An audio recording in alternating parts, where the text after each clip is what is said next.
बिस्मिल्लाहिर्रहमानिर्रहीम, अस्सलाम वालेकुम। इस वक्त सबसे बड़ी खबर सामने आ रही है इंडिया से और इंडियन गवर्नमेंट के मुसद्दिक़ा ज़राए ने अब ये खबरों की तशहीर करना शुरू कर दी है कि Indian prime minister Narendra Modi की तरफ से इंडियन आर्म फोर्सेस को गो अहेड दे दिया गया है और अब इंडिया की आर्मी, नेवी और एयरफोर्स को एक तरह से इजाज़त मिल चुकी है कि पहलगाम के ऊपर होने वाले अटैक का वो जवाब दें और जिस तरह से जवाब दिया जाएगा, यानी फिर किन जराए को इस्तेमाल करते हुए किन औकात में और किन इलाकों के ऊपर जो हमले किए जाएंगे, इसका मुकम्मल इख्तियार Indian prime minister Narendra Modi की तरफ से अपनी फोर्सेस को दे दिया गया है और एक गो अहेड की सी कैफियत है जो कि सामने आ रही है। इस वक्त मुकम्मल तौर पर इंडियन मीडिया इसका प्रचार करना शुरू हो गया है और एक जो है बुलंदो बांग दावे करना शुरू कर दिए हैं कि हम यही करेंगे और इस तरह करेंगे और पाकिस्तान पे इस तरह से अटैक करेंगे। दूसरी तरफ शरारतों का सिलसिला भी है जो कि इंडिया से जारी है और आज एक ऐसी खबर सामने आई है कि जिसके अंदर पाकिस्तान आर्मी की ISPR ने वाजे किया है कि इंडिया से दाखिल होने वाले एक क्वाडकॉप्टर को भी तबाह किया गया है। तो इस तरह की शरंगेजी इंडिया की तरफ से शुरू हो चुकी है।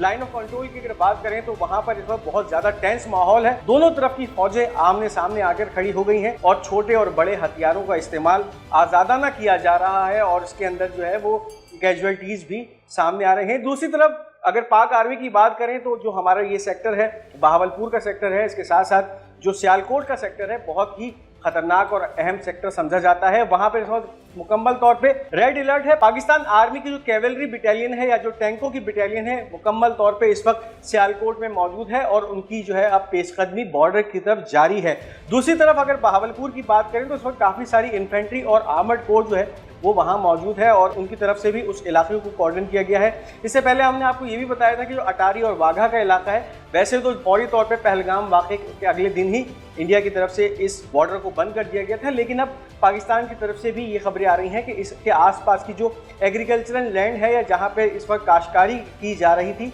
उन तमाम फसलों को जो है जल्द से जल्द काटने के अहकामात जारी हो चुके हैं। यानी फिर आने वाले वक्तों में इस इलाके से भी पाकिस्तान की फोर्सेज जो है वो बॉर्डर की तरफ पेशकदमी कर सकती हैं। दूसरी तरफ अगर बात करें तो आज जो ISPR ने बयान शाया किया है जिसके अंदर ये है कि इस वक्त पाकिस्तान आर्मी मुकम्मल तौर पे ये अनाउंस कर चुकी है। Pakistan army now announces it successfully shot down an Indian quadcopter that had intruded into the Pakistan's airspace along the line of control in the Manawar sector of Bhimber district. अब इस वक्त इंडिया की तरफ से शरंगेजी का सिलसिला है वो जारी हो चुका है और आज इस वक्त पाकिस्तान आर्मी ने ऐलान किया है, ISPR का एक बयान शाया हुआ है जिसमें एक कामयाब कार्रवाई के नतीजे में इंडिया से दागा जाने वाला एक क्वाडकॉप्टर ड्रोन जो कि जासूसी के हवाले से इस पाकिस्तान के भिम्बर सेक्टर में या भिम्बर डिस्ट्रिक्ट में दाखिल हुआ था और फिर मनारा के इलाके में पाक फोर्सेज ने उसको शूट डाउन किया। शूट डाउन करने में कामयाब हो गई और उसका मलबा पाकिस्तानी साइड में गिरा है। इसकी तस्वीर भी शाया हो चुकी हैं। तो ये वाजे कर रहा है कि शरंगेजी का सिलसिला इंडिया की तरफ से शुरू हो चुका है और फिर वो ताज़ा तरीन बयान इस वक्त जो इंडियन गवर्नमेंट के सोर्सेज की तरफ से सामने आ रहा है कि नरेंद्र मोदी ने इस वक्त मुकम्मल तौर पे अपनी फौजों के हवाले कर दिया है इस पहलगाम अटैक के जवाबी वार को। यानी फिर अब जो भी हमला किया जाएगा वो इंडियन फोर्सेज डिसाइड करेंगी और फिर उनके तरफ से किस तरह से और किन इलाकों पे और किन वक्तों पे ये हमले किए जाएंगे उसका मुकम्मल इख्तियार इस वक्त इंडियन वजीर आजम नरेंद्र मोदी ने अपनी फौजों के हवाले कर दिया है। तो इस वक्त ये खबर है कि परमिशन ग्रांट की जा चुकी है, नरेंद्र मोदी की तरफ से गो अहेड दिया जा चुका है और फिर आने वाले वक्तों में अब इंडियन फौजें जो है वो तय करेंगी कि आया पाकिस्तान पे हमला करना भी है या नहीं करना, या अगर करना भी है तो किन औकात में करना है, किस टाइम फ्रेम में करना है, किन इलाकों पे करना है और किन मोड्स को या किन वसाइल को बरूए कार लाते हुए करना है। यानी फिर क्या इस हमले में इंडियन आर्मी हिस्सा लेगी या इंडियन एयरफोर्स या इंडियन नेवी। तो अब ये मुकम्मल तौर पे बॉल जो है वो इंडियन फोर्सेस के कोर्ट में जा चुकी है। सरबराहान जो है इन फोर्सेस के वो अब तय करेंगे कि आया पाकिस्तान के ऊपर अटैक करना है या नहीं करना और फिर उनको इस बात का भी ख्याल रखना होगा कि इस वक्त ये जो जंग है ये दो एटमी पावरों के दरमियान है। यानी फिर जो जवाब होगा वो बहुत ज्यादा शदीद और खतरनाक होगा जो पाकिस्तान की तरफ से दिया जाएगा। अगर बात करें पुलवामा के अटैक की, 2019 में पुलवामा के अटैक के 15 दिन के बाद एक ऐसी तरह की कार्रवाई इंडियन फौजों की तरफ से की गई थी और सर्जिकल स्ट्राइक के नाम पे बॉर्डर के उस पार्ट से तैयारे यहाँ आए थे जिसको पाकिस्तान के तैयारों ने मार गिराया था और फिर आपके सामने वो अभिनंदन का वाकया मौजूद है कि जिसको पाकिस्तान की फौजों ने कैप्चर किया था और फिर उसके बाद एक इंटरनेशनल ट्रीटी के जरिए इंडिया को वो वापस किया गया था। तो अब जो है इसी तरह की कैफियत दोबारा बनती हुई नजर आ रही है। लेकिन इस वक्त जो एक अहम चीज है इस मंजर के अंदर, एक अहम बात ये सामने आ रही है कि इस वक्त इसराइल मुकम्मल तौर पर इंडिया की हिमायत में इस वक्त मौजूद है। LOC या श्रीनगर की अगर बात करें तो इससे पहले भी तकरीबन 20 से 25 इसराइली फौज के ऑपरेटिव श्रीनगर पहुंचे थे और उसके बाद उन्होंने टेक्निकल बुनियाद बुनियादों पे इस पहलगाम हमले के हवाले से, यानी दुनिया को जो बताया जा रहा था वो ये बताया जा रहा था कि ये जो 20-25 स्पेशल ऑपरेटिव्स आए हैं ये टेक्निकल बुनियादों पे पहलगाम हमले की जियो फेंसिंग करेंगे और ये बताएंगे कि किस तरह ये हमला हुआ, कहाँ से ये दहशतगर्द है। यानी प्लान पहले से बनाया जा चुका था कि इस पूरे हमले का, पहलगाम हमले का जो मलबा है वो पाकिस्तान पे डालना है। और अब आहिस्ता आहिस्ता ये खबरें भी सामने आती जा रही हैं कि इस वक्त इंडिया और इसराइल के इश्तिराक से बनने वाला एक दिफाई सिस्टम कश्मीर में इंस्टॉल किया जा चुका है। अगर बात की जाए तो जिस तरह से इस वक्त इसराइल अपने दिफा के लिए एक डेविड स्लिंग और इसके साथ साथ आयरन डोम नामी इंटरसेप्टर मिसाइल सिस्टम इस्तेमाल कर रहा है, एक इसी तरह का सिस्टम है जो कि इस वक्त इंडिया के अंदर डिप्लॉय किया जा रहा है। इसराइली इंडिया में मौजूद है, ये सिस्टम जो है इंडिया में आ चुका है और अब इंडिया में इस वक्त इसकी टेस्टिंग का सिलसिला जारी है। अगर बात करें तो बाराक 8 नामी ये दिफाई सिस्टम है, फिजाई दिफाई सिस्टम, जो कि इसराइली एरोस्पेस इंडस्ट्रीज और भारतीय वजारत दिफा के मुश्तरका इश्तिराक से बनाया गया है। और अगर बात की जाए तो पिछले चंद दिनों के अंदर इसको भारतीय नेवी ने और भारतीय आर्मी ने इस्तेमाल किया है। 70 किलोमीटर तक की रेंज रखने वाला ये इंटरसेप्टर सिस्टम आयरन डोम की जो है वो मुशाबहत काफी ज्यादा रखता है। और इसके साथ साथ इस वक्त जो इंडिया के पास जो चीजें मौजूद हैं उसके अंदर मूवेबल बैटरीज इसकी मौजूद है, रडार सिस्टम इसका मौजूद है और इसके साथ साथ इसके जो लॉन्चर्स हैं, मूवेबल लॉन्चर यानी मोबाइल लॉन्चर्स का है एक सेट है, वो मौजूद है। और अगर बात की जाए तो इस वक्त भारत के अंदर इस बाराक 8 नामी एयर डिफेंस सिस्टम का जो है वो क्या क्या चीजें मौजूद हैं। रेडार सिस्टम इसके पहुंच चुके हैं, इसके साथ साथ इसका जो लॉन्चर्स हैं या उसकी बैटरीज हैं वो पहुंचाई जा चुकी हैं और इसके साथ साथ जो इंटरसेप्टर मिसाइल्स है उसका एक स्टॉक पाइल जो है वो भारतीय नेवी के साथ साथ भारतीय आर्मी ने टेस्ट भी कर लिया है। और फिर ये जो भारत की तरफ से किया जा रहा है, मुमकिन अगर पाकिस्तान की तरफ से मिसाइल लॉन्च किए जाते हैं भारत के खिलाफ तो उनको इंटरसेप्ट करने के लिए ये पेशगी इकदाम भारत की तरफ से उठाए जा रहे हैं। हैरत की बात इस वक्त ये है कि इसके अंदर मुकम्मल तौर पर इसराइली भारतीयों को जो है वो मदद कर रहे हैं, खुलेआम मदद कर रहे हैं। और फिर ये जो टेक्नोलॉजी है बाराक 8 नामी दिफाई सिस्टम है, एयर डिफेंस सिस्टम है, ये आयरन डोम की टेक्नोलॉजी डिवाइस किया हुआ सिस्टम है जिसको इसराइली एरोस्पेस इंडस्ट्रीज के साथ साथ भारतीय वजारत दिफा ने मुश्तरका तौर पे डेवलप किया है। तो आप अंदाजा लगाइए कि इस वक्त इस जंग के अंदर इसराइल कितना ज्यादा इन्वॉल्व है और कितनी ज्यादा इसकी कोशिशें हैं कि किसी भी तरह पाकिस्तान को नीचा दिखाया जाए। पाकिस्तान की इस जंग के अंदर या पाकिस्तान के साथ शुरू होने वाली इस जंग के अंदर भारत के शाना बशाना लड़ने के लिए इसराइल मुकम्मल तौर पे आमादा हो चुका है। अब इसके साथ साथ आपको बताते चलें कि इस वक्त पाकिस्तान ने एक कानूनी जंग लड़ने का फैसला किया है उस इंडियन फैसले के बाद कि जब सिंध ताश मुआहिदा या इंडस वाटर ट्रीटी के ऊपर जो एक मुकम्मल तौर पे कदगन लगाई गई थी इंडिया की तरफ से, अब पाकिस्तान ने इस फैसले को इंटरनेशनल कोर्ट में ले जाने का फैसला किया है। Pakistan is preparing international legal action over India suspension of a key river watering sharing treaty, Reuters report. अमरीकी जरीदे रॉयटर्स के मुताबिक अब पाकिस्तान इस जंग को आलमी सतह पे यानी लीगली तौर पे लड़ने के लिए तैयार हो गया है। इस मामले को अब इंटरनेशनल कोर्ट में लेकर जाया जाएगा और ये मामला जो कि वर्ल्ड बैंक की सालिसी के तौर पे, वर्ल्ड बैंक जब इस मामले में बैठा था इंडिया और पाकिस्तान के दरमियान 1960 में जब ये मामला तय पाया था, जब ये ट्रीटी तय पाई थी, तो कोई भी एक फरीक यकतरफा इस ट्रीटी को जो है वॉइड या कैंसिल नहीं कर सकता। और अब इसके ऊपर पाकिस्तान की तरफ से लीगल एक्शन लेने की बातें जो हैं वो सामने आ रही हैं। इस वीडियो को आगे बढ़ाने से पहले उन तमाम नाज़रीन के लिए जिन्होंने अब तक हमारा ये चैनल पाक गोल्ड मीडिया सब्सक्राइब नहीं किया, इस चैनल को सब्सक्राइब कीजिए ताकि कोई भी अहम वीडियो आप मिस ना कर सकें। अब इसके साथ साथ आपको बताते चलें कि इस वक्त बहरा अहमर में काफ़ी हलचल देखने में आ रही है और पिछला 24 घंटा तो काफ़ी जो है वो खतरनाक गुजरा है। एक तरफ यमनी हौसियों ने बहरा अहमर में अमरीकी aircraft carrier USS Harry S Trueman को टारगेट किया और इस भगदड़ के नतीजे में जब USS Harry S Trueman Yemen के पानियों को छोड़ के शुमाली रेड सी की तरफ फरार तैयार कर रहा था, तो उस फायर के नतीजे में उसका एक और F-18 हॉर्नेट तैयारा भी तबाह हुआ है, जिसको इस वक्त अमरीकी सेंट्रल कमांड की तरफ से दबाया जा रहा है। इस खबरों को फैब्रिकेट किया जा रहा है और ये बयानिया बनाकर सामने पेश किया जा रहा है कि ये जहाज उस अमरीकी aircraft carrier USS Harry S Trueman के डेक के ऊपर से गिर गया और इस वक्त बहरा अहमर के पानियों में मौजूद है।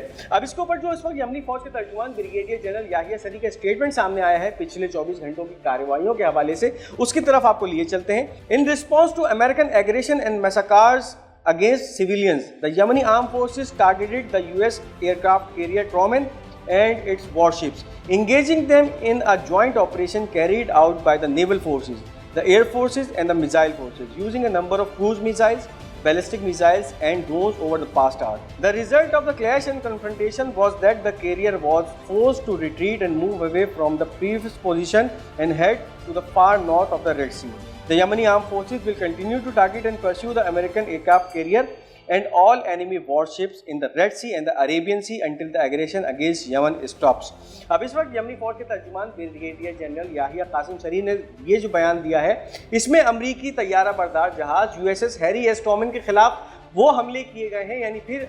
यमन की नेवल फोर्सेस ने, यमन की एयर फोर्स ने और उसके साथ साथ यमन की मिसाइल फोर्सेस ने एक मुश्तरका कार्रवाई के नतीजे में बैलिस्टिक मिसाइल के साथ साथ क्रूज मिसाइलों का इस्तेमाल किया, ड्रोन्स का इस्तेमाल किया, और इस हमले के नतीजे में वो जो अमरीकी aircraft carrier USS Harry S Trueman, जो कि यमन से बहुत ज़्यादा नज़दीक था, यानी फिर जद्दा के पोर्ट के बाद और यमन से नज़दीक मौजूद था, यमन से तकरीबन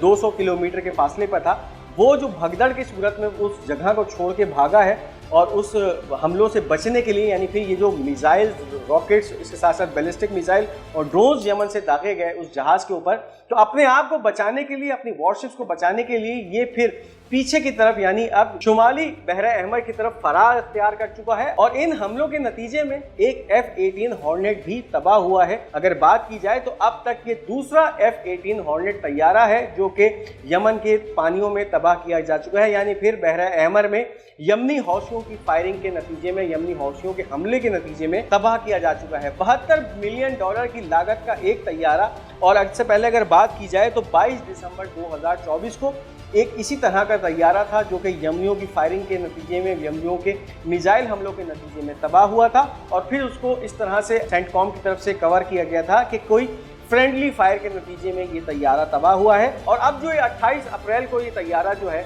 तबाह हुआ है, इसके बारे में अब अमरीकियों ने ये खबरें देना शुरू कर दी हैं कि ये तैयारा उस अमरीकी aircraft carrier USS Harry S Trueman के डेक पे मौजूद था, और जब जहाज ने एक मनूवर लिया तो उसके नतीजे में ये तैयारा जो है वो उस डेक से पानी में जा गिरा। उसके साथ साथ एक टोइंग ट्रैक्टर भी था, वो भी पानी में जा गिरा। जबकि इस वक्त जो तजाद सामने आ रहा है खबरों में, एक तरफ तो अमरीकी सेंट्रल कमांड, दूसरी तरफ अमरीकी डिफेंस मिनिस्ट्री या डिपार्टमेंट ऑफ डिफेंस की तरफ से वो ये कहा जा रहा है कि ये तैयारा जो है उस एयरक्राफ्ट कैरियर से नीचे गिर गया। लेकिन इस वक्त जो बहुत सारे तज्जियाकार हैं वो ये कह रहे हैं कि ये तैयारे जब उस जहाज की डेक पे मौजूद होते हैं तो इनको लोहे की चेनों से बांधा जाता है, और फिर इनका इस तरह इतनी आसानी से पानी में स्लिप हो जाना या पानी में गिर जाना नामुमकिन है, बहुत ही मुश्किल है। तो इस वक्त ये फैब्रिकेट की जा रही हैं खबरें अमरीकी सेंट्रल कमांड की तरफ से उस सुबकी को मिटाने के लिए, यानी फिर यमनी हौसी जिनके पास कोई प्रॉपर एयरफोर्स भी नहीं है, उसके बावजूद उन्होंने 2 ऐसे तैयारे अब तक अमेरिका के तबाह किए हैं जिसकी एक की लागत $72 मिलियन या 7 करोड़ 20 लाख अमरीकी डॉलर बनती है। तो अब आप अंदाजा लगाइए कि इस वक्त कैफियत ये है बहरा अहमर में कि मुसलसल और रोजाना की बुनियाद पे यमनी हमले कर रहे हैं, और बावजूद इसके कि अमेरिका इस वक्त 1 महीने से ज्यादा के अरसे में तकरीबन 800 के करीब कार्रवाइयां यमनी इलाकों पे कर चुका है, जिसका इजहार अमरीकी सेंट्रल कमांड की तरफ से भी किया जा चुका है। लेकिन उसके बावजूद यमनी जो है मुकम्मल तौर पे इस मैदान अमल में रोजाना की बुनियाद पे अमरीका इसराइल के खिलाफ हमले कर रहे हैं। एक तरफ उन जहाज़ों का जो रास्ता है वो भी रोका गया है कि जो इस वक्त बहरा अहमर से गुजरकर इसराइल की बंदरगाहों की तरफ जा रहे हैं, उनको भी रोक दिया गया है। USS हैरी एस ट्रूमैन की मौजूदगी इस वक्त बहरा अहमर में सिर्फ इस वजह से है कि वो एक तरफ तो यमन के ऊपर जारहाना कार्रवाइयों में हिस्सा ले रहा है, दूसरी तरफ उसका मकसद ये है, और उसके साथ साथ जो उसके कोलिशन के मुमालिक हैं जिसमें फ्रांस है, बरतानिया शामिल है, और उसके साथ साथ कनाडा के भी बहुत सारे बेड़े इस वक्त बहरा अहमर में मौजूद हैं। इनका मकसद ये है कि ये जो शिपिंग लाइन है इसको सपोर्ट फराहम की जाए। लेकिन दूसरी तरफ जो ट्रंप की तरफ से एक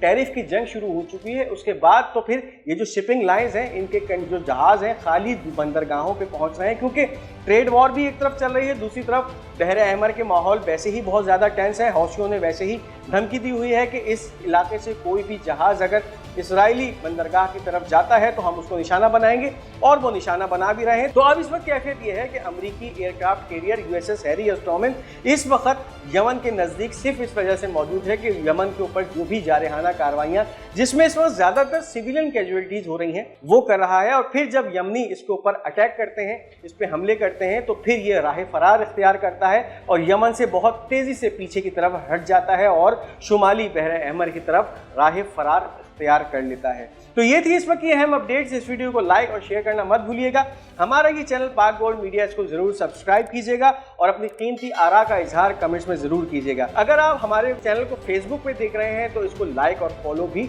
जरूर करते जाइएगा। इंशाल्लाह बहुत जल्द एक नई वीडियो, नई अपडेट के साथ आपकी खिदमत में फिर आपका ये मेजबान हाजिर होगा। तब तक के लिए मुझे इजाजत दीजिए। खुदा हाफिज़ नासिर।